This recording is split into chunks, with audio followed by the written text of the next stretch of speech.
ਸਤਿ ਸ਼੍ਰੀ ਅਕਾਲ ਜੀ। Star Canada TV ਦੇਖ ਰਹੇ ਸਾਰੇ ਦਰਸ਼ਕਾਂ ਦਾ ਬਹੁਤ-ਬਹੁਤ ਸਵਾਗਤ ਹੈ। ਦੋਸਤੋ, ਅਸੀਂ ਹਾਜ਼ਰ ਹੋ ਚੁੱਕੇ ਹਾਂ ਆਪਣੇ ਦੀਵਾਲੀ ਸਪੈਸ਼ਲ ਪ੍ਰੋਗਰਾਮ ਦੇ ਨਾਲ ਤੇ ਤੁਹਾਨੂੰ ਸਾਰਿਆਂ ਨੂੰ ਵੀ ਦੀਵਾਲੀ ਦੀਆਂ ਸਟਾਰ ਕੈਨੇਡਾ ਟੀਵੀ ਵੱਲੋਂ ਬਹੁਤ-ਬਹੁਤ ਮੁਬਾਰਕਾਂ।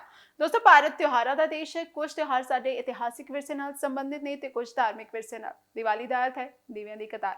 ਦੀਪਾਵਲੀ ਸ਼ਬਦ ਦੀਪ ਅਤੇ ਆਵਲੀ ਦੇ ਸੁਮੇਲ ਤੋਂ ਬਣਿਆ। ਆਵਲੀ ਦਾ ਅਰਥ ਹੈ ਕਤਾਰ। ਇਸ ਤਰ੍ਹਾਂ ਦੀਵਾਲੀ ਸ਼ਬਦ ਦਾ ਅਰਥ ਹੈ ਦੀਵਿਆਂ ਦੀ ਕਤਾਰ। ਭਾਰਤ ਵਿੱਚ ਮਨਾਏ ਜਾਂਦੇ ਸਾਰੇ ਤਿਉਹਾਰਾਂ ਵਿੱਚੋਂ ਦੀਵਾਲੀ ਦਾ ਸਮਾਜਿਕ ਅਤੇ ਧਾਰਮਿਕ ਦ੍ਰਿਸ਼ਟੀਕੋਣ ਤੋਂ ਬਹੁਤ ਮਹੱਤਵ ਹੈ। ਇਸ ਨੂੰ ਦੀਪ ਉਤਸਵ ਵੀ ਕਿਹਾ ਜਾਂਦਾ ਹੈ। ਦੀਵਾਲੀ ਭਾਰਤ ਵਿੱਚ ਹਰ ਸਾਲ ਮਨਾਇਆ ਜਾਣ ਵਾਲਾ ਇੱਕ ਮਹੱਤਵਪੂਰਨ ਤਿਉਹਾਰ ਹੈ। ਇਸ ਦਾ ਸੰਬੰਧ ਭਾਰਤ ਦੇ ਧਾਰਮਿਕ ਵਿਰਸੇ ਨਾਲ ਵੀ ਹੈ ਅਤੇ ਇਤਿਹਾਸ ਨਾਲ ਵੀ। ਦੀਵਾਲੀ ਦਾ ਤਿਉਹਾਰ ਸਿਆਲ 'ਚ ਕੱਤਕ ਦੀ ਮੱਸਿਆ ਨੂੰ ਆਉਂਦਾ ਹੈ। ਇਸ ਤੋਂ ਕੁਝ ਦਿਨ ਪਹਿਲਾਂ ਲੋਕ ਆਪਣੇ ਘਰਾਂ ਦੀ ਸਾਫ਼ ਸਫਾਈ ਤੇ ਪੇਂਟ ਵਗੈਰਾ ਕਰਦੇ ਨੇ।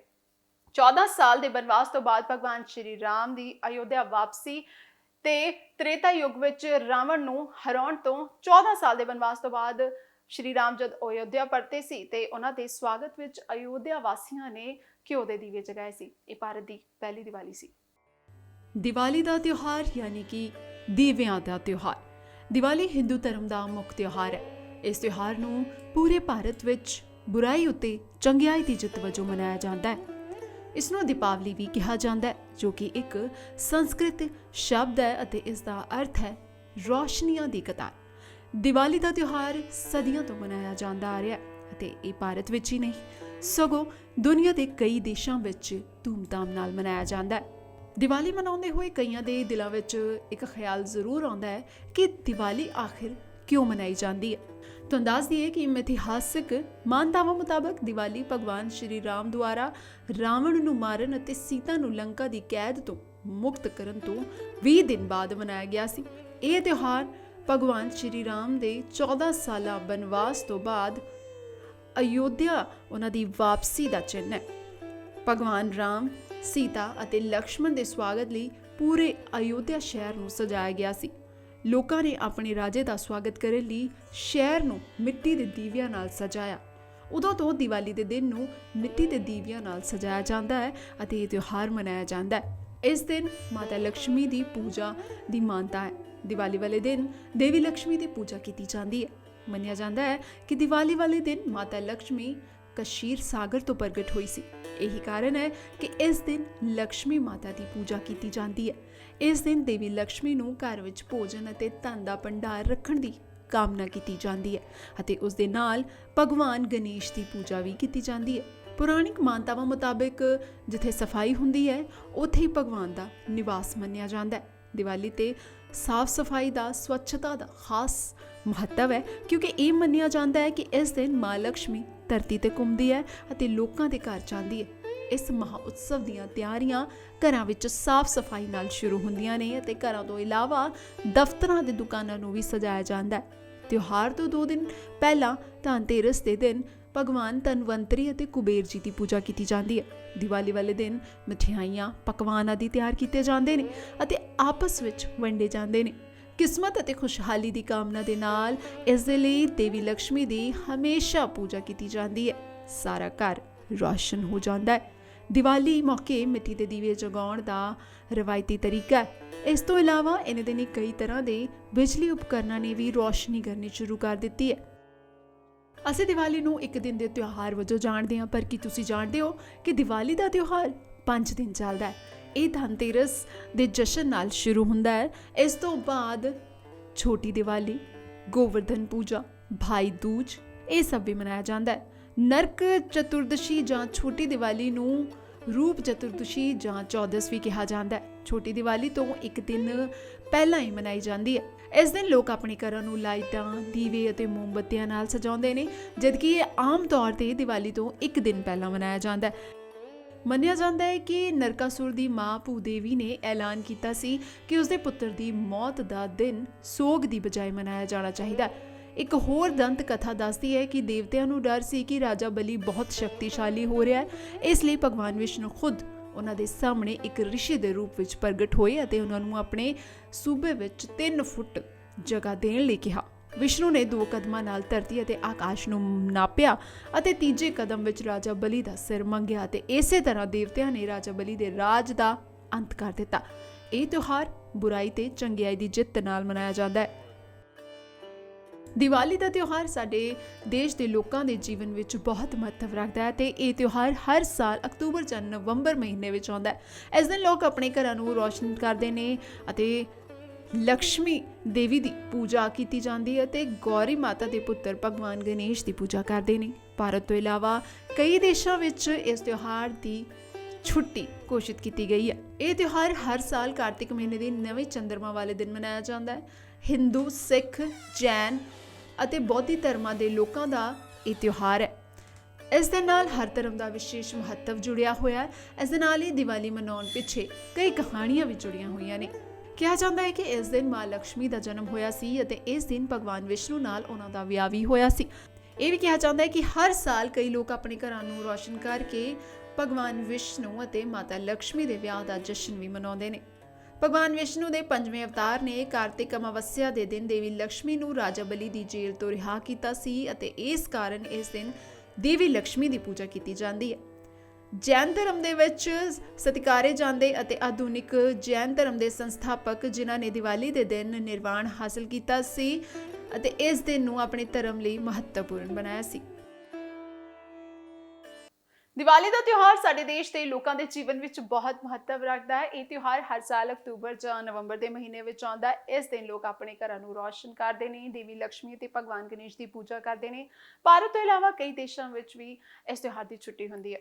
ਇਸ ਦਾ ਇਤਿਹਾਸਿਕ ਪਿਛੋਕੜ ਵੀ ਹੈ। ਇਸ ਦਿਨ ਸ਼੍ਰੀ ਰਾਮ ਚੰਦਰ ਜੀ 14 ਸਾਲਾਂ ਦਾ ਬਨਵਾਸ ਕੱਟ ਕੇ ਰਾਵਣ ਨੂੰ ਮਾਰ ਕੇ ਅਯੋਧਿਆ ਵਾਪਸ ਪਹੁੰਚੇ ਸੀ। ਉਸ ਦਿਨ ਲੋਕਾਂ ਨੇ ਖੁਸ਼ੀ ਵਿੱਚ ਦੀਪਮਾਲਾ ਕੀਤੀ ਸੀ ਤੇ ਉਸੇ ਦਿਨ ਦੀ ਯਾਦ ਵਿੱਚ ਅੱਜ ਵੀ ਇਹ ਤਿਉਹਾਰ ਮਨਾਇਆ ਜਾਂਦਾ ਹੈ। ਇਸ ਦਿਨ ਦਾ ਸੰਬੰਧ ਸਿੱਖ ਇਤਿਹਾਸ ਨਾਲ ਵੀ ਹੈ।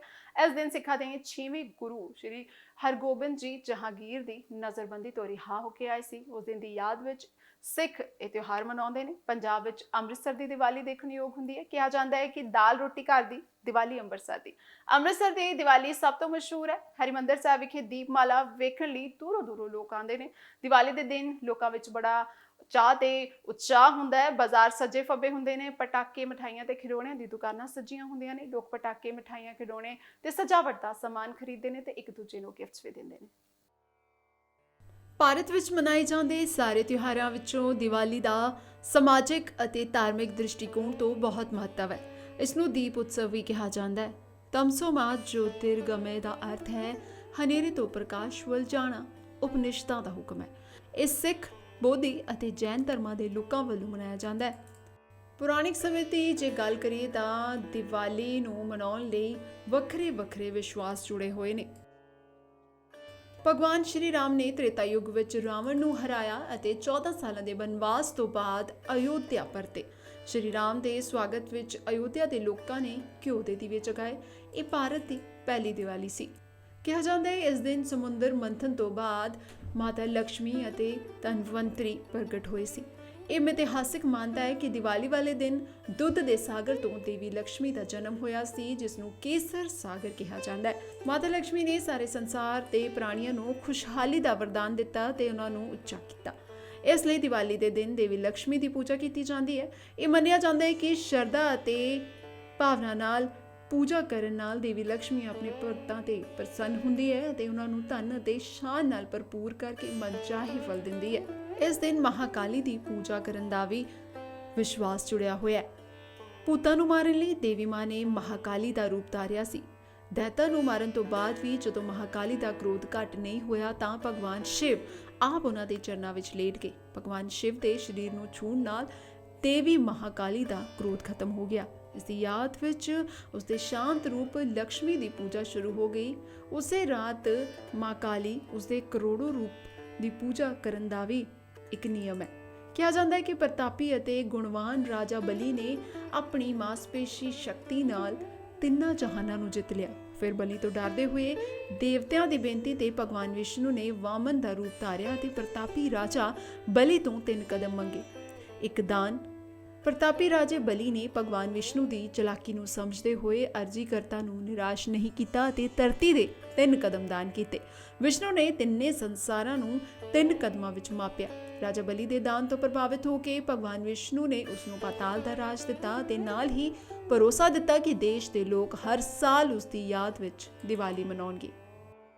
ਕਿਹਾ ਜਾਂਦਾ ਹੈ ਕਿ ਸਿੰਧੂ ਘਾਟੀ ਦੀ ਸਭਿਅਤਾ ਅਤੇ 500 ਈਸਵੀ ਪੂਰਵ ਦੀ ਮੋਹਨਜੋਦੜੋ ਸਭਿਅਤਾ ਦੀ ਖੁਦਾਈ ਵਿੱਚ ਪੱਕੇ ਹੋਏ ਮਿੱਟੀ ਦੇ ਦੀਵੇ ਮਿਲੇ ਨੇ। ਦੀਵੇ ਰੱਖਣ ਲਈ ਕੋਠੀਆਂ ਬਣਾਈਆਂ ਗਈਆਂ ਸੀ ਅਤੇ ਮੁੱਖ ਦਰਵਾਜ਼ੇ ਨੂੰ ਪ੍ਰਕਾਸ਼ਮਾਨ ਕਰਨ ਲਈ ਕਈ ਥਾਈਂ ਬਣਾਏ ਗਏ।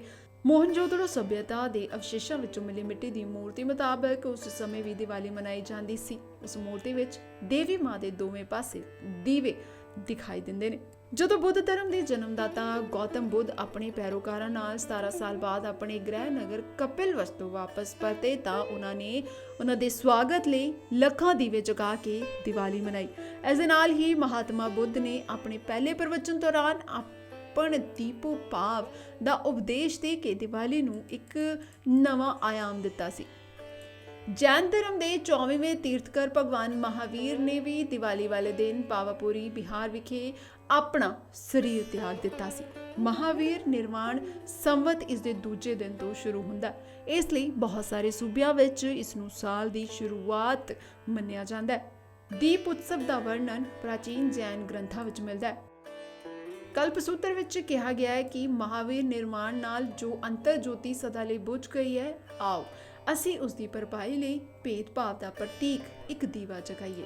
4ਵੀਂ ਸਦੀ ਈਸਾ ਪੂਰਵ ਵਿੱਚ ਰਚੇ ਕੌਟਿल्य ਦੇ ਅਰਥ ਸ਼ਾਸਤਰ ਦੇ ਮੁਤਾਬਕ ਆਮ ਲੋਕ ਕਾਰਤਿਕ ਅਮਾਵਸਿਆ ਦੇ ਮੌਕੇ ਤੇ ਮੰਦਰਾਂ ਤੇ ਘਾਟਾਂ ਵਿੱਚ ਵੱਡੇ ਪੱਧਰ ਤੇ ਦੀਵੇ ਜਗਾ ਕੇ ਦੀਪਦਾਨ ਦਾ ਤਿਉਹਾਰ ਮਨਾਉਂਦੇ ਸੀ। ਉਹ ਮਸ਼ਾਲਾਂ ਨਾਲ ਨੱਚਦੇ ਸੀ ਅਤੇ ਜਾਨਵਰਾਂ ਖਾਸ ਕਰਕੇ ਮੱਝਾਂ ਤੇ ਬਲਦਾਂ ਦੀ ਸਵਾਰੀ ਕਰਦੇ ਸੀ। ਮੌर्य ਰਾਜਵੰਸ਼ ਦੇ ਸਭ ਤੋਂ ਚੱਕਰਵਰਤੀ ਸਮਰਾਟ ਅਸ਼ੋਕ ਨੇ ਇਸ ਦਿਨ ਦਿਗਵਿਜੇ ਦੀ ਮੁਹਿੰਮ ਦੀ ਸ਼ੁਰੂਆਤ ਕੀਤੀ ਸੀ। ਇਸ ਖੁਸ਼ੀ ਵਿੱਚ ਦੀਵਾਦਾਨ ਕੀਤਾ ਗਿਆ। ਮੌर्य ਰਾਜਵੰਸ਼ ਦੇ ਪਤਨ ਤੋਂ ਬਾਅਦ ਗੁਪਤਾ ਰਾਜਵੰਸ਼ ਦੀ ਦੀਵਾਲੀ ਮਨਾਈ ਗਈ। ਸਮਰਾਟ ਚੰਦਰਗੁਪਤ ਦੂਜੇ ਨੇ ਈਸਾ ਤੋਂ 269 ਸਾਲ ਪਹਿਲਾਂ ਦੀਵਾਲੀ ਵਾਲੇ ਦਿਨ ਹੀ 3 ਲੱਖ ਸ਼ਾਕਾਂ ਅਤੇ ਹੂਆਂ ਨੂੰ ਯੁੱਧ ਵਿੱਚ ਹਰਾਇਆ, ਜਿਸ ਦੀ ਖੁਸ਼ੀ ਵਿੱਚ ਉਸਦੇ ਸੂਬੇ ਦੇ ਲੋਕਾਂ ਨੇ ਅਣਗਿਣਤ ਦੀਵੇ ਜਲਾ ਕੇ ਜਸ਼ਨ ਮਨਾਏ। ਦੀਵਾਲੀ ਸਿੱਖਾਂ ਲਈ ਬਹੁਤ ਮਹੱਤਵਪੂਰਨ ਤਿਉਹਾਰ ਹੈ। ਸਿੱਖਾਂ ਲਈ ਦੀਵਾਲੀ ਇਸ ਲਈ ਵੀ ਮਹੱਤਵਪੂਰਨ ਹੈ ਕਿਉਂਕਿ ਇਸ ਦਿਨ 1577 ਵਿੱਚ ਅੰਮ੍ਰਿਤਸਰ ਵਿੱਚ ਸ੍ਰੀ ਹਰਮੰਦਰ ਸਾਹਿਬ ਦਾ ਨੀਂਹ ਪੱਥਰ ਰੱਖਿਆ ਗਿਆ ਸੀ ਅਤੇ ਇਸ ਤੋਂ ਇਲਾਵਾ 1618 ਵਿੱਚ ਦੀਵਾਲੀ ਵਾਲੇ ਦਿਨ ਸਿੱਖਾਂ ਦੇ 6ਵੇਂ ਗੁਰੂ ਹਰਗੋਬਿੰਦ ਸਿੰਘ ਜੀ ਨੂੰ ਬਾਦਸ਼ਾਹ ਜਹਾਂਗੀਰ ਨੇ ਕੈਦ ਵਿੱਚੋਂ ਰਿਹਾ ਕੀਤਾ ਸੀ। ਪੰਜਾਬ ਵਿੱਚ ਜਨਮੇ ਸਵਾਮੀ ਰਾਮ ਤੀਰਥ ਦਾ ਜਨਮ ਇਸ ਦਿਨ ਹੋਇਆ ਸੀ ਅਤੇ ਮਹਾ ਪ੍ਰਯਾਣ ਦੋਵੇਂ ਦੀਵਾਲੀ ਦੇ ਦਿਨ ਹੋਏ ਸੀ। ਦੀਵਾਲੀ ਵਾਲੇ ਦਿਨ ਗੰਗਾ ਦੇ ਕਿਨਾਰੇ ਇਸ਼ਨਾਨ ਕਰਦੇ ਹੋਏ ਓਮ ਕਹਿ ਕੇ ਉਹਨਾਂ ਸਮਾਧੀ ਲਈ। ਦੀਵਾਲੀ ਵਾਲੇ ਦਿਨ ਸ਼ਾਮ ਨੂੰ ਦੀਵਾਲੀ ਪੂਜਨ ਕੀਤਾ ਜਾਂਦਾ ਹੈ, ਜਿਸ ਵਿੱਚ ਦੇਵੀ ਲక్ష్ਮੀ, ਭਗਵਾਨ ਗਣੇਸ਼ ਤੇ ਮਾਂ ਸਰਸਵਤੀ ਦੀ ਪੂਜਾ ਕੀਤੀ ਜਾਂਦੀ ਹੈ। ਇੱਕ ਥਾਲ 'ਚ ਜਗ੍ਹਾ ਨੂੰ ਸ਼ੁੱਧ ਕਰਕੇ ਨਵਗ੍ਰਹਿ ਬਣਾਏ ਜਾਂਦੇ ਨੇ। ਨਵਗ੍ਰਹਿ ਯੰਤਰ ਸਥਾਪਿਤ ਕੀਤਾ ਜਾਂਦਾ ਹੈ। ਇਸ ਦੇ ਨਾਲ ਹੀ ਇੱਕ ਤਾਂਬੇ ਦਾ ਕਲਸ਼ ਭਰ ਕੇ ਰੱਖਿਆ ਜਾਂਦਾ ਹੈ, ਜਿਸ ਵਿੱਚ ਗੰਗਾ ਜਲ, ਦੁੱਧ, ਦਹੀਂ, ਸ਼ਹਿਦ, ਸੁਪਾਰੀ, ਸਿੱਕੇ ਅਤੇ ਲੌਂਗ ਆਦਿ ਪਾ ਕੇ ਉਸ ਉੱਤੇ ਲਾਲ ਕੱਪੜੇ ਨਾਲ ਉਸ ਨੂੰ ਢੱਕ ਕੇ ਉਸ ਉੱਤੇ ਇੱਕ ਕੱਚਾ ਨਾਰੀਅਲ ਕਲਾਵੇ ਨਾਲ ਬੰਨ੍ਹ ਕੇ ਰੱਖਿਆ ਜਾਂਦਾ ਹੈ। ਪੂਜਾ ਵਾਲੀ ਜਗ੍ਹਾ ਤੇ ਨਵਗ੍ਰਹਿ ਯੰਤਰ ਬਣਾਇਆ ਜਾਂਦਾ ਹੈ। ਉੱਥੇ ਪੈਸੇ, ਸੋਨਾ ਅਤੇ ਚਾਂਦੀ ਦੇ ਸਿੱਕੇ ਆਦਿ ਜਾਂ ਗਹਿਣੇ ਆਦਿ ਰੱਖ ਕੇ ਲక్ష్ਮੀ ਜੀ ਦੀ ਮੂਰਤੀ ਜਾਂ ਮਿੱਟੀ ਦੇ ਬਣੇ ਹੋਏ ਲక్ష్ਮੀ, ਗਣੇਸ਼, ਸਰਸਵਤੀ ਜਾਂ ਬ੍ਰਹਮਾ, ਵਿਸ਼ਨੂੰ, ਮਹੇਸ਼ ਆਦਿ ਦੇਵੀ ਦੇਵਤਾਵਾਂ ਦੀਆਂ ਮੂਰਤੀਆਂ ਜਾਂ ਫੋਟੋਆਂ ਲਗਾਈਆਂ ਜਾਂਦੀਆਂ ਨੇ। ਕੋਈ ਧਾਤੂ ਦੀ ਮੂਰਤੀ ਹੋਵੇ ਤਾਂ ਉਸ ਨੂੰ ਸਾਕਸ਼ਾਤ ਰੂਪ ਮੰਨ ਕੇ ਦੁੱਧ, ਦਹੀਂ ਤੇ ਗੰਗਾ ਜਲ ਨਾਲ ਇਸ਼ਨਾਨ ਕਰਾ ਕੇ ਅਕਸ਼ਤ ਚੰਦਨ ਦਾ ਸ਼ਿੰਗਾਰ ਕਰਕੇ ਫਲ ਅਤੇ ਫੁੱਲ ਆਦਿ ਨਾਲ ਸਜਾਇਆ ਜਾਂਦਾ ਹੈ। ਇਸ ਦੇ ਨਾਲ ਹੀ ਸੱਜੇ ਪਾਸੇ ਇੱਕ ਪੰਚਮੁਖੀ ਦੀਆ ਜ਼ਰੂਰ ਜਲਾਇਆ ਜਾਂਦਾ ਹੈ, ਜਿਸ ਵਿੱਚ ਘੀ ਜਾਂ ਤਿਲ ਦਾ ਤੇਲ ਇਸਤੇਮਾਲ ਕੀਤਾ ਜਾਂਦਾ ਹੈ। ਦੀਵਾਲੀ ਦੇ ਦਿਨ ਖਾਸ ਕਰਕੇ ਲక్ష్ਮੀ ਜੀ ਦੇ ਪੂਜਨ ਨਾਲ ਸੰਬੰਧਿਤ ਚੀਜ਼ਾਂ ਹੀ ਘਰ ਵਿੱਚ ਲਿਆਈ ਜਾਂਦੀਆਂ ਨੇ। ਇਸ ਦਿਨ ਹਰ ਘਰ, ਪਰਿਵਾਰ, ਦਫ਼ਤਰ 'ਚ ਲక్ష్ਮੀ ਜੀ ਦੀ ਪੂਜਾ ਕੀਤੀ ਜਾਂਦੀ ਹੈ, ਉਹਨਾਂ ਦਾ ਸਵਾਗਤ ਕੀਤਾ ਜਾਂਦਾ ਹੈ। ਦੀਵਾਲੀ ਦੇ ਦਿਨ ਜਿੱਥੇ ਘਰ ਅਤੇ ਕਾਰੋਬਾਰ ਧਨ ਦੀ ਦੇਵੀ ਲక్ష్ਮੀ ਨਾਲ ਸਮਰਿੱਧੀ ਅਤੇ ਧਨ ਦੀ ਕਾਮਨਾ ਕਰਦੇ ਹੋਏ ਪੂਜਾ ਕੀਤੀ ਜਾਂਦੀ ਹੈ। ਘਰ ਦੇ ਵੱਡੇ ਬਜ਼ੁਰਗਾਂ ਨੂੰ ਜਾਂ ਰੋਜ਼ ਪੂਜਾ ਪਾਠ ਕਰਨ ਵਾਲਿਆਂ ਨੂੰ ਮਹਾਲక్ష్ਮੀ ਪੂਜਨ ਦੇ ਲਈ ਵਰਤ ਰੱਖਣਾ ਚਾਹੀਦਾ ਹੈ। ਘਰ ਦੇ ਸਾਰੇ ਹੀ ਮੈਂਬਰਾਂ ਨੂੰ ਮਹਾਲక్ష్ਮੀ ਪੂਜਨ ਦੇ ਸਮੇਂ ਘਰ ਤੋਂ ਬਾਹਰ ਨਹੀਂ ਜਾਣਾ ਚਾਹੀਦਾ ਹੈ। ਘਰ ਦੇ ਸਾਰੇ ਮੈਂਬਰ ਨਹਾ ਧੋ ਕੇ ਪੂਜਾ ਵਾਲੀ ਜਗ੍ਹਾ ਤੇ ਆ ਕੇ ਬੈਠ ਜਾਂਦੇ ਨੇ। ਫਿਰ ਭਗਵਾਨ ਗਣੇਸ਼ ਜੀ ਦਾ ਸਮਰਨ ਕੀਤਾ ਜਾਂਦਾ ਹੈ। ਕੁਬੇਰ ਪੂਜਨ ਕਰਨਾ ਇਸ ਦਿਨ ਬਹੁਤ ਹੀ ਲਾਭਕਾਰੀ ਮੰਨਿਆ ਜਾਂਦਾ ਹੈ। ਕੁਬੇਰ ਪੂਜਨ ਕਰਨ ਦੇ ਲਈ ਸਭ ਤੋਂ ਪਹਿਲਾਂ ਤਿਜੋਰੀ ਜਾਂ ਜਿੱਥੇ ਵੀ ਪੈਸੇ ਰੱਖੇ ਜਾਂਦੇ ਨੇ ਉਸ ਉੱਤੇ ਸਵਾਸਤਿਕ ਦਾ ਚਿੰਨ੍ਹ ਬਣਾਇਆ ਜਾਂਦਾ ਹੈ ਤੇ ਭਗਵਾਨ ਕੁਬੇਰ ਦਾ ਆਵਾਹਨ ਕੀਤਾ ਜਾਂਦਾ ਹੈ। ਸਭ ਤੋਂ ਪਹਿਲਾਂ ਗਣੇਸ਼ ਅਤੇ ਅੰਬਿਕਾ ਦਾ ਪੂਜਨ ਕੀਤਾ ਜਾਂਦਾ ਹੈ, ਫਿਰ ਕਲਸ਼ ਸਥਾਪਨਾ, ਉਸ ਤੋਂ ਬਾਅਦ ਨਵਗ੍ਰਹਿ ਪੂਜਨ ਕਰਕੇ ਮਹਾਲਕਸ਼ਮੀ ਆਦਿ ਦੇਵੀ ਦੇਵਤਾਵਾਂ ਦਾ ਪੂਜਨ ਕੀਤਾ ਜਾਂਦਾ ਹੈ। ਪੂਜਾ ਤੋਂ ਬਾਅਦ ਸਾਰੇ ਘਰ ਦੇ ਮੈਂਬਰ ਘਰ ਦੀ ਸਜਾਵਟ ਅਤੇ ਆਤਿਸ਼ਬਾਜ਼ੀ ਵਗੈਰਾ ਕਰਦੇ ਨੇ।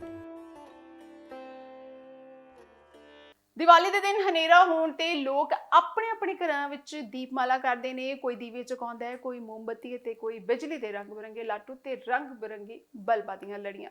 ਚਾਰ ਚਫੇਰਾ ਚਾਨਣ ਨਾਲ ਭਰ ਜਾਂਦਾ ਹੈ। ਲੋਕ ਮੰਦਿਰਾਂ ਤੇ ਗੁਰਦੁਆਰਿਆਂ ਵਿੱਚ ਰੋਸ਼ਨੀ ਕਰਦੇ ਨੇ, ਮੱਥਾ ਟੇਕਣ ਜਾਂਦੇ ਨੇ। ਚਾਰੋਂ ਪਾਸਿਓਂ ਪਟਾਕੇ ਚੱਲਣ ਦੀਆਂ ਆਵਾਜ਼ਾਂ ਆਉਂਦੀਆਂ ਨੇ। ਅਸਮਾਨ ਵੱਲ ਚੜ ਰਿਹਾ ਆਤਿਸ਼ਬਾਜ਼ੀਆਂ ਤੇ ਹਵਾਈਆਂ ਹਨੇਰੇ ਵਿੱਚ ਰੰਗ ਬਿਰੰਗੇ ਚੰਗਿਆੜੇ ਕੱਢ ਕੇ ਤੇ ਅੱਗ ਦੇ ਰੰਗ ਬਿਰੰਗੇ ਫੁੱਲਾਂ ਦੀ ਵਰਖਾ ਕਰਦੀਆਂ ਨੇ ਤੇ ਵਾਤਾਵਰਨ ਬਹੁਤ ਹੀ ਦਿਲ ਖਿੱਚਵਾਂ ਬਣਦਾ ਹੈ। ਰਾਤ ਨੂੰ ਸਭ ਮਾਤਾ ਲక్ష్ਮੀ ਦੀ ਪੂਜਾ ਕਰਦੇ ਨੇ ਤੇ ਲੋਕ ਦਰਵਾਜ਼ੇ ਖੁੱਲੇ ਰੱਖ ਕੇ ਸੌਂਦੇ ਨੇ ਤਾਂ ਜੋ ਲక్ష్ਮੀ ਉਹਨਾਂ ਦੇ ਘਰ ਆ ਸਕੇ। ਦੀਵਾਲੀ ਭਾਰਤ ਦਾ ਪ੍ਰਸਿੱਧ ਤਿਉਹਾਰ ਹੈ। ਇਸ ਦਿਨ ਸ਼੍ਰੀ ਰਾਮ ਚੰਦਰ ਜੀ 14 ਸਾਲਾਂ ਦਾ ਬਨਵਾਸ ਕੱਟ ਕੇ ਅਯੋਧਿਆ ਵਾਪਸ ਪਰਤੇ ਸੀ। ਇਸ ਲਈ ਅਯੋਧਿਆ ਵਾਸੀਆਂ ਨੇ ਉਹਨਾਂ ਦੇ ਆਉਣ ਦੀ ਖੁਸ਼ੀ ਵਿੱਚ ਦੀਵੇ ਜਲਾਏ ਸੀ। ਸਿੱਖ ਧਰਮ ਵਿੱਚ ਦੀਵਾਲੀ ਦਾ ਮਹੱਤਵ ਇਸ ਕਰਕੇ ਹੈ ਕਿਉਂਕਿ ਇਸ ਦਿਨ ਸਿੱਖਾਂ ਦੇ 6ਵੇਂ ਗੁਰੂ ਹਰਗੋਬਿੰਦ ਸਾਹਿਬ ਜੀ ਨੇ ਗਵਾਲੀਅਰ ਦੇ ਕਿਲੇ ਤੋਂ 52 ਕੈਦੀਆਂ ਨੂੰ ਛੁਡਾਇਆ ਸੀ ਅਤੇ ਦੀਵਾਲੀ ਵਾਲੇ ਦਿਨ ਉਹ ਹਰਿਮੰਦਰ ਸਾਹਿਬ ਪਹੁੰਚੇ ਸੀ। ਦੀਵਾਲੀ ਤੋਂ ਕਈ ਦਿਨ ਪਹਿਲਾਂ ਲੋਕ ਆਪਣੇ ਘਰਾਂ ਤੇ ਦੁਕਾਨਾਂ ਨੂੰ ਰੰਗ ਰੋਗਨ ਕਰਵਾਉਂਦੇ ਨੇ। ਲੋਕ ਆਪਣੇ ਘਰਾਂ ਨੂੰ ਲਾਈਟਾਂ ਤੇ ਲੜੀਆਂ ਨਾਲ ਸਜਾਉਂਦੇ ਨੇ। ਦੀਵਾਲੀ ਰੋਸ਼ਨੀ ਦਾ ਤਿਉਹਾਰ ਹੈ। ਲੋਕ ਇਸ ਦਿਨ ਆਪਣੇ ਘਰਾਂ ਤੇ ਦੀਵੇ ਬਾਲਦੇ ਨੇ। ਸਾਰੇ ਪਿੰਡ ਤੇ ਸ਼ਹਿਰ ਇਸ ਦਿਨ ਜਗਮਗ ਕਰਦੇ ਨੇ। ਇਸ ਤਿਉਹਾਰ ਨੂੰ ਸਾਰੇ ਧਰਮਾਂ ਦੇ ਲੋਕ ਮਨਾਉਂਦੇ ਨੇ। ਇਸ ਦਿਨ ਲੋਕ ਨਵੇਂ ਭਾਂਡੇ ਵੀ ਖਰੀਦਦੇ ਨੇ। ਦੀਵਾਲੀ ਦੇ ਦਿਨ ਹਲਵਾਈ ਤਰ੍ਹਾਂ ਦੀਆਂ ਮਠਿਆਈਆਂ ਬਣਾਉਂਦੇ ਨੇ। ਲੋਕ ਬਾਜ਼ਾਰਾਂ ਵਿੱਚ ਘੁੰਮਦੇ ਨੇ, ਸ਼ਾਪਿੰਗ ਕਰਦੇ ਨੇ। ਅੰਮ੍ਰਿਤਸਰ ਦੀ ਦੀਵਾਲੀ ਸਭ ਤੋਂ ਮਸ਼ਹੂਰ ਹੈ। ਹਰਿਮੰਦਰ ਸਾਹਿਬ ਵਿਖੇ ਦੀਪਮਾਲਾ ਵੇਖਣ ਲਈ ਦੂਰੋਂ ਲੋਕ ਆਉਂਦੇ ਨੇ। ਇਹ ਤਿਉਹਾਰ ਲੋਕਾਂ ਵਿੱਚ ਆਪਸੀ ਸਾਂਝ ਤੇ ਪਿਆਰ ਵਧਾਉਂਦਾ ਹੈ। ਰਾਤ ਨੂੰ ਲੋਕ ਮਾਤਾ ਲక్ష్ਮੀ ਦੀ ਪੂਜਾ ਕਰਦੇ ਨੇ। ਲੋਕਾਂ ਦਾ ਵਿਚਾਰ ਹੈ ਕਿ ਜੇ ਰਾਤ ਨੂੰ ਦਰਵਾਜ਼ੇ ਖਿੜਕੀਆਂ ਖੁੱਲੇ ਰੱਖ ਕੇ ਸੌਣਗੇ ਤਾਂ ਉਹਨਾਂ ਦੇ ਘਰ ਮਾਤਾ ਲక్ష్ਮੀ ਜ਼ਰੂਰ ਆਵੇਗੀ। ਵਿਗਿਆਨਿਕ ਦ੍ਰਿਸ਼ਟੀ ਨਾਲ ਵੀ ਦੀਵਾਲੀ ਦਾ ਬਹੁਤ ਮਹੱਤਵ ਹੈ। ਬਰਸਾਤ ਦਾ ਮੌਸਮ ਦੀਵਾਲੀ ਦੇ ਆਉਣ ਤੇ ਖਤਮ ਹੋ ਚੁੱਕਿਆ ਹੁੰਦਾ ਹੈ। ਰਸਤੇ ਖੁੱਲ ਜਾਂਦੇ ਨੇ ਤੇ ਵਪਾਰ ਸ਼ੁਰੂ ਹੋ ਜਾਂਦਾ ਹੈ। ਨਦੀ ਨਾਲਿਆਂ ਵਿੱਚੋਂ ਹੜ੍ਹਾਂ ਦਾ ਪਾਣੀ ਉਤਰ ਜਾਂਦਾ ਹੈ। ਹਲਕੀ ਸਰਦੀ ਪੈਣੀ ਸ਼ੁਰੂ ਹੋ ਜਾਂਦੀ ਹੈ। ਲੋਕ ਹਲਕੇ ਉੱਨੀ ਕੱਪੜੇ ਪਹਿਨਣੇ ਸ਼ੁਰੂ ਕਰ ਦਿੰਦੇ ਨੇ। ਹਰ ਥਾਂ ਤੇ ਮੌਸਮ ਸੁਹਾਵਣਾ ਹੋ ਜਾਂਦਾ ਹੈ। ਸਲਾਬੇ ਭਰੇ ਘਰਾਂ ਵਿੱਚ ਸਫਾਈ ਕੀਤੀ ਜਾਂਦੀ ਹੈ। ਦੀਵਾਲੀ ਦਾ ਇਹ ਇੱਕ ਭਾਰੀ ਲਾਭ ਹੈ ਕਿ ਅਸੀਂ ਇਸ ਤਰ੍ਹਾਂ ਘਰਾਂ ਦੀ ਸਫਾਈ ਕਰ ਲੈਂਦੇ ਹਾਂ। ਮਿੱਠੀ ਠੰਡ ਵਿੱਚ ਸੁਨਹਿਰੀ ਧੁੱਪ ਵਿੱਚ ਸੋਹਣੀ ਦੀ ਫਸਲ ਵੀ ਹਰ ਘਰ ਆਉਣੀ ਸ਼ੁਰੂ ਹੋ ਜਾਂਦੀ ਹੈ। ਦੀਵਾਲੀ ਦੇ ਸਵਾਗਤ ਦੀਆਂ ਤਿਆਰੀਆਂ ਕਈ ਦਿਨ ਪਹਿਲਾਂ ਤੋਂ ਹੀ ਸ਼ੁਰੂ ਹੋ ਜਾਂਦੀਆਂ ਨੇ। ਦੀਵਾਲੀ ਤੋਂ 2 ਦਿਨ ਪਹਿਲਾਂ ਧਨਤੇਰਸ ਹੁੰਦੀ ਹੈ। ਇਸ ਦਿਨ ਲੋਕ ਆਪਣੇ ਦਰਵਾਜ਼ਿਆਂ ਤੇ ਦੀਵੇ ਜਗਾ ਕੇ ਰੱਖਦੇ ਨੇ ਤੇ ਯਮਰਾਜ ਦੀ ਪੂਜਾ ਕਰਦੇ ਨੇ। ਇਸ ਦਿਨ ਲੋਕ ਨਵੇਂ ਬਰਤਨ ਖਰੀਦਦੇ ਨੇ। ਦੀਵਾਲੀ ਦੇ ਦਿਨ ਸ਼ਹਿਰਾਂ ਦੇ ਬਾਜ਼ਾਰਾਂ ਦੀ ਸ਼ੋਭਾ ਦੇਖਦੇ ਹੀ ਬਣਦੀ ਹੈ। ਹਲਵਾਈ ਤਰ੍ਹਾਂ ਦੀਆਂ ਮਠਾਈਆਂ ਸਜਾ ਕੇ ਦੁਕਾਨਾਂ ਦੀ ਸ਼ਾਨ ਵਧਾਉਂਦੇ ਨੇ। ਲੋਕ ਬਾਜ਼ਾਰਾਂ ਵਿੱਚ ਘੁੰਮ ਕੇ ਮਠਾਈਆਂ ਖਰੀਦਦੇ ਨੇ। ਲక్ష్ਮੀ ਗਣੇਸ਼ ਦੀਆਂ ਮੂਰਤੀਆਂ ਖਰੀਦਦੇ ਨੇ ਤੇ ਬੱਚੇ ਆਪਣੇ ਮਨਪਸੰਦ ਦੇ ਖਿਡੌਣੇ ਤੇ ਪਟਾਕੇ ਖਰੀਦਦੇ ਨੇ। ਰਾਤ ਨੂੰ ਹਰ ਘਰ ਵਿੱਚ ਲక్ష్ਮੀ ਪੂਜਨ ਹੁੰਦਾ ਹੈ। ਉਸ ਤੋਂ ਬਾਅਦ ਲੋਕ ਆਪਣੇ ਘਰਾਂ ਦੇ ਬਨੇਰਿਆਂ ਤੇ ਚੁਰਾਹਿਆਂ ਤੇ ਮੰਦਿਰਾਂ ਵਿੱਚ ਗੁਰਦੁਆਰਿਆਂ ਵਿੱਚ ਦੀਵੇ ਜਗਾਉਂਦੇ ਨੇ। ਬੱਚਿਆਂ ਨੂੰ ਪਟਾਕੇ ਚਲਾਉਣ ਦੀ ਲੱਗੀ ਹੁੰਦੀ ਹੈ। ਕੋਈ ਅਨਾਰ ਚਲਾਉਂਦਾ ਹੈ, ਕੋਈ ਚੱਕਰੀ ਤੇ ਕੋਈ ਫੁੱਲਝੜੀ। ਚਾਰੇ ਪਾਸੇ ਲੋਕ ਮਿਠਾਈ ਖਾਂਦੇ, ਖੁਸ਼ੀਆਂ ਮਨਾਉਂਦੇ, ਇੱਕ ਦੂਜੇ ਨੂੰ ਦੀਵਾਲੀ ਦੀਆਂ ਵਧਾਈਆਂ ਦਿੰਦੇ ਨਜ਼ਰ ਆਉਂਦੇ ਨੇ। ਕੁਝ ਲੋਕ ਇਸ ਪਵਿੱਤਰ ਰਾਤ ਨੂੰ ਜੂਆ ਖੇਡਦੇ ਨੇ, ਸ਼ਰਾਬ ਪੀਂਦੇ ਨੇ ਤੇ ਇਸ ਤਿਉਹਾਰ ਦੀ ਪਵਿੱਤਰਤਾ ਨੂੰ ਭੰਗ ਕਰਦੇ ਨੇ। ਇਸ ਤਰ੍ਹਾਂ ਦੇ ਲੋਕ ਇਹਨਾਂ ਤਿਉਹਾਰਾਂ ਦਾ ਮਹੱਤਵ ਘੱਟ ਕਰ ਦਿੰਦੇ ਨੇ ਅਤੇ ਆਪਣਾ ਵੀ ਦਿਵਾਲਾ ਕੱਢ ਲੈਂਦੇ ਨੇ। ਸੁਤੰਤਰ ਭਾਰਤ ਦੇ ਹਰੇਕ ਨਾਗਰਿਕ ਦਾ ਇਹ ਪਹਿਲਾ ਕਰਤੱਵ ਹੈ ਕਿ ਉਹ ਇਹਨਾਂ ਤਿਉਹਾਰਾਂ ਨੂੰ ਪਵਿੱਤਰ ਢੰਗ ਨਾਲ ਮਨਾ ਕੇ ਇਹਨਾਂ ਨੂੰ ਸਥਿਰ ਬਣਾਈ ਰੱਖੇ। ਅਜਿਹਾ ਕਰਨ ਨਾਲ ਹੀ ਅਸੀਂ ਆਪਣੀ ਸੰਸਕ੍ਰਿਤੀ ਦੀ ਮਹਾਨ ਸੇਵਾ ਕਰ ਸਕਾਂਗੇ। ਦੀਵਾਲੀ ਦੀ ਰਾਤ ਨੂੰ ਕਈ ਲੋਕ ਜੂਆ ਖੇਡਦੇ ਨੇ, ਟੂਣੇ ਆਦਿ ਕਰਦੇ ਨੇ। ਕਈ ਲੋਕ ਤਾਂ ਸਾਰੀ ਰਾਤ ਲక్ష్ਮੀ ਮਾਤਾ ਦੀ ਪੂਜਾ ਕਰਦੇ ਨੇ ਤੇ ਆਪਣੀਆਂ ਮੁਰਾਦਾਂ ਪੂਰੀ ਕਰਨ ਲਈ ਚੁਰਾਹਿਆਂ ਆਦਿ ਵਿੱਚ ਵੀ ਟੂਣੇ ਕਰਦੇ ਨੇ। ਇਹ ਬਹੁਤ ਹੀ ਬੁਰੀ ਗੱਲ ਹੈ। ਇਹ ਗੱਲਾਂ ਨੈਤਿਕ ਤੌਰ ਤੇ ਚੰਗੀਆਂ ਨਹੀਂ ਹੈ ਤੇ ਨਾ ਹੀ ਸਮਾਜਿਕ ਤੌਰ ਤੇ। ਸਾਨੂੰ ਇਹਨਾਂ ਬੁਰਾਈਆਂ ਨੂੰ ਦੂਰ ਕਰਨ ਦੀ ਕੋਸ਼ਿਸ਼ ਕਰਨੀ ਚਾਹੀਦੀ ਹੈ ਤੇ ਦੀਵਾਲੀ ਦੇ ਤਿਉਹਾਰ ਨੂੰ ਵੱਧ ਤੋਂ ਵੱਧ ਪਵਿੱਤਰ ਬਣਾਉਣਾ ਚਾਹੀਦਾ ਹੈ। ਸੋ ਅੱਜ ਦੀ ਇਸ ਖਾਸ ਪੇਸ਼ਕਸ਼ ਵਿੱਚ ਫਿਲਹਾਲ ਇੰਨਾ ਹੀ। ਤੁਹਾਨੂੰ ਸਾਰਿਆਂ ਨੂੰ ਇੱਕ ਵਾਰ ਫੇਰ ਸਟਾਰ ਕੈਨੇਡਾ ਟੀਵੀ ਦੀ ਪੂਰੀ ਟੀਮ ਵੱਲੋਂ ਦੀਵਾਲੀ ਦੀਆਂ ਬਹੁਤ ਮੁਬਾਰਕਾਂ। ਇਸ ਦੇ ਨਾਲ ਹੀ ਹੁਣ ਸਾਨੂੰ ਤੇ ਇਜਾਜ਼ਤ। Bye bye, take care.